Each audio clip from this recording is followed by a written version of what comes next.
My name's Andrew Blackman. I'm speaking today with James Higgerson, author of The Almost Lizard, and he was recently called the face of new young talent in the Manchester literary scene. Hi, James. How are you doing? All right, thanks. How are you? Good, good.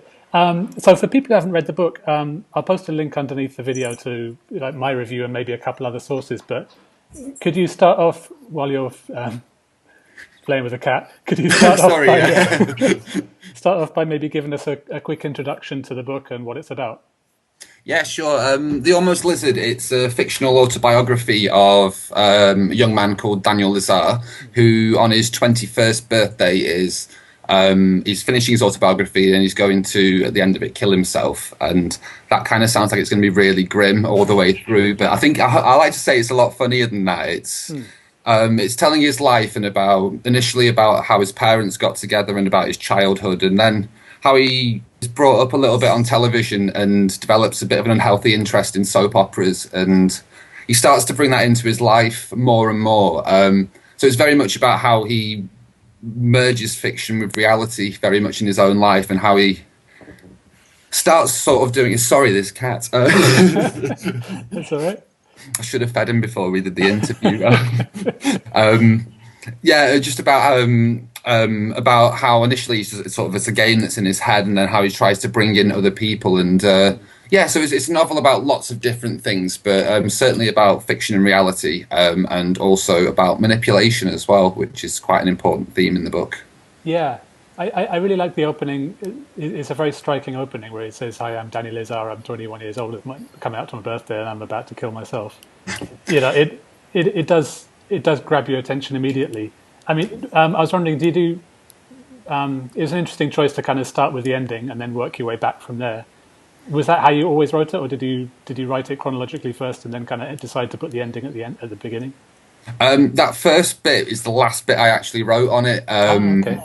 But it was more, I think that was more because I wasn't quite sure how to start it initially. I always knew that the whole point of it was never supposed to be that the suicide element was a surprise. It was always meant to be a case that everyone knew that was going to happen, and it was more how did he get there, and how does this person who sort of purporting to be quite a normal person, how did he get from being that normal person to being 21 and wanting to kill himself on his 21st birthday? So Yeah. yeah, because some people have said that really, that like, oh, he's kind of spoiled it at the beginning, or like some people have been worried that the blurb on the back of the book has spoilt it, but it's like it's not, because I tell you in the first page that that's what's Yeah. going to happen. So I thought it worked really well because to me it then put the emphasis on why it happened, and instead of what happened, it's not like you're wondering, oh, what's going to happen, because you know, but then it yeah, makes it about why, and it makes you think more deeply, I think, about his character and how he came to end up in that place. yeah, Yeah. definitely.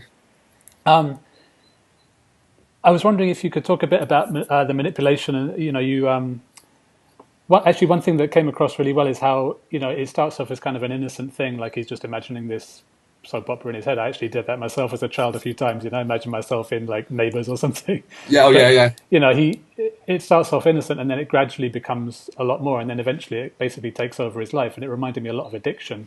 And I was wondering if you thought of it that way as you were writing it, like it's like a drug or a Yeah, I think probably, yeah. I probably hadn't thought about it quite in those terms, but now you've said it, yeah, definitely, because the way it develops, it's something that, if you just look at it as a simple smoking habit or something like that, and you could say that when he first starts doing these things, it's a harmless, a few tokes on a cigarette with his friends, and then yeah. after a while it becomes sort of 5 a day, 10 a day, and then by the end of he's moved on to the harder stuff, really. So Yeah.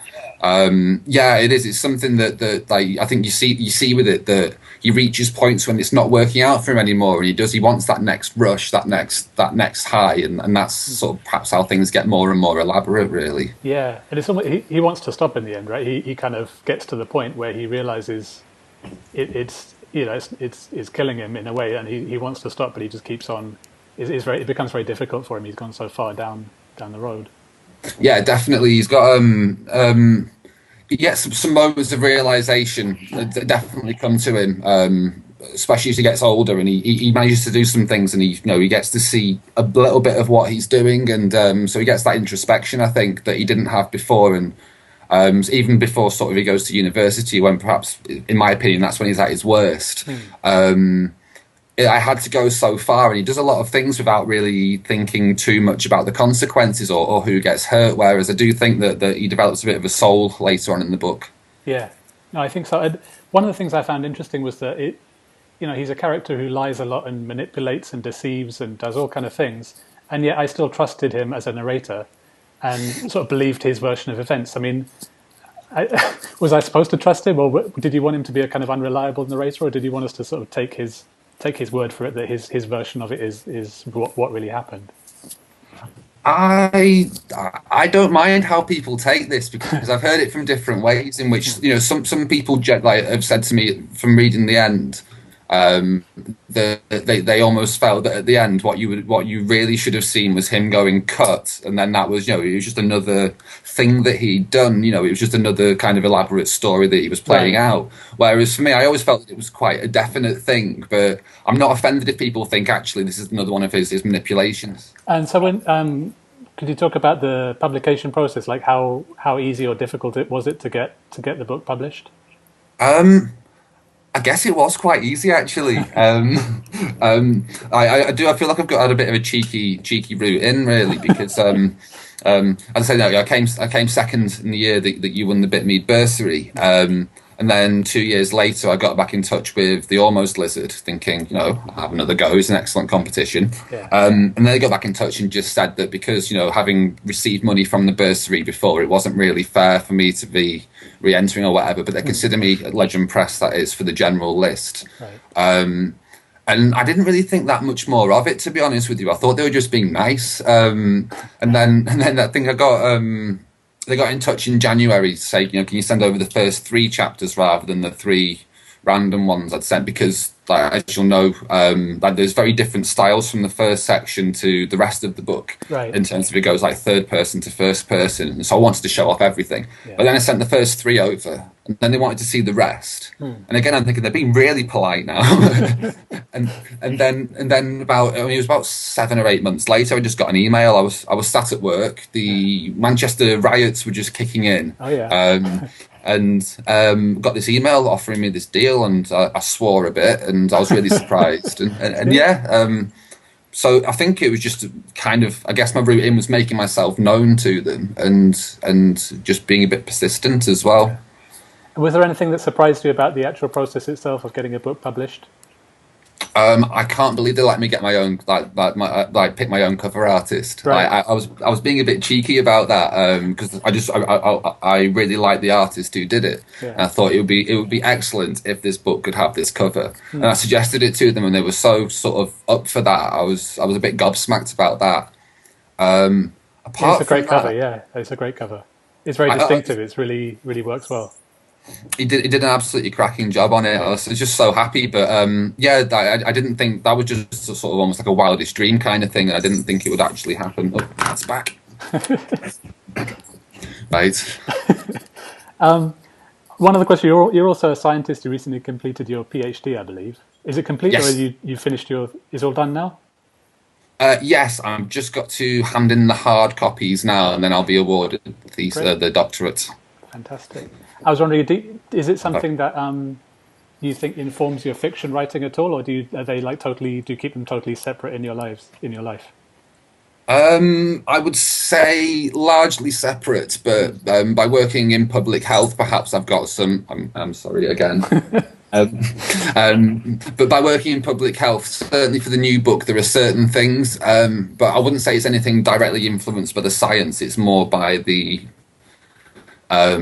people and the things that people say and that. Yeah, I do. I like to keep them separate, and it's really nice to have that actually.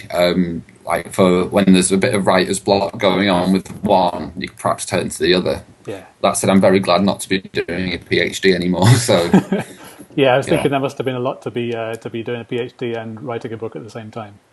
Last year was insane. At the end of last year, I was writing up, and I was writing up my thesis. I was editing The Almost Lizard and still trying to write this new book as well. And got to about Christmas, and I didn't have a brain left, basically. So.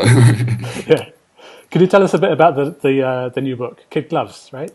Kid Gloves, yes. I'm editing it at the moment. I'm surrounded in it, but you can't see.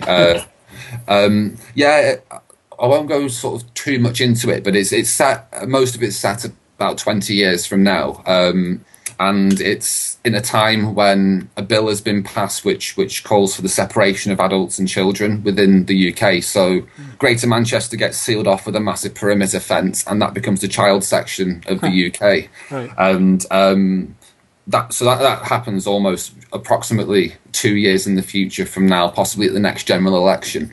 Right. And most of the story then takes place from the perspective of Anthony, his name might change, but who was the first child born after this bill was passed. And so due to certain intricacies of this bill, he's the first child to pass into adulthood without ever having actually met an adult. And so it's a story about him going into that and what follows from that, really.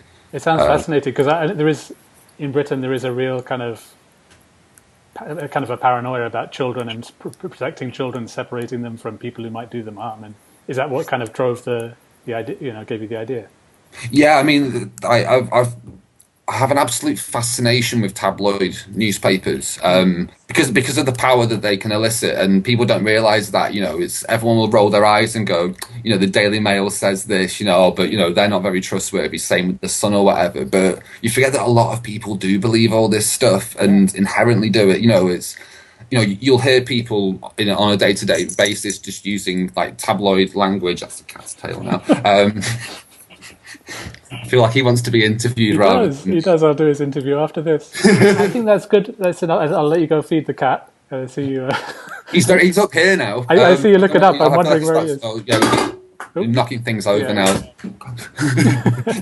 All right. Well, thanks a lot for your time. I appreciate it, and good luck editing the Kid Gloves.